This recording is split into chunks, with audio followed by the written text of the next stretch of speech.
मांजरवाडी येथील खंडागळे मळ्यातील खंडू खंडागळे यांच्या घराजवळ लावलेल्या पिंजऱ्यामध्ये 3 वर्षाचा नर बिबट्या जेरबंद करण्यात वन विभागाला यश आलंय। यावेळी भक्ष म्हणून पिंजऱ्यामध्ये मेंढी ठेवली होती। सकाळी बिबट्या पिंजऱ्यात अडकल्याने मांजरवाडी परिसरातील नागरिकांनी या ठिकाणी मोठी गर्दी केली होती।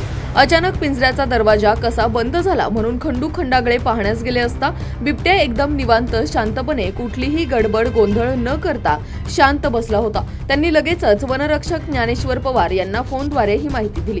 ते घटनास्थळी ताबडतोब पोहोचले। बघ्यांची गर्दी जास्त असल्याने पिंजरा उचलण्यास फार मोठी कसरत करावी लागली। या प्रसंगी नारायणगाव पोलीस स्टेशनचे ग्राम सुरक्षा दलाचे जवान तुषार टेके, राम चोपडा, आपदा मित्र संतोष भुजबळ, मांजरवाडीचे पोलीस पाटील सचिन टावरे, ग्रामपंचायत सदस्य उदय खंडागळे, खंडू खंडागळे, संतोष मोरे, किरण म्हस्के, बाळू बापू खंडागळे या नागरिकांनी पिंजरा गाडीमध्ये टाकण्यास मदत केली।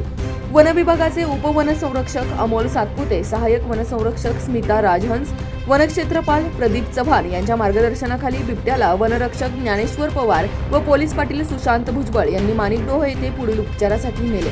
याच बातमीचा प्रत्यक्ष आढावा घेतलाय आपला आवाज न्यूज नेटवर्कचे कार्यकारी संपादक किरण वाजगे यांनी। पाहुयात। जुन्नर तालुक्यात बिबट्यांची संख्या दिवसेंदिवस वाढत असताना आपण पाहू शकतो माझ्या पाठीमागे पिंजऱ्यामध्ये हा बिबट्या रेस्क्यू केलेला आहे आणि वारंवार बिबट्याचे हल्ले वाढत असताना देखील या जुन्नर तालुक्यामध्ये बिबट्याची दहशत सुरू असताना अशा प्रकारे वन विभाग सतर्क मोडवर आहे आणि वन विभागाच्या मार्फत स्थानिक अधिकारी असतील, कर्मचारी असतील, मोठ्या प्रमाणावर या ठिकाणी अलर्ट असल्यामुळे ज्या भागात बिबट्याचा प्रादुर्भाव आहे त्या ठिकाणी बिबट्याला पकडण्यात येते, पिंजऱ्यात जेरबंद करण्यात येते।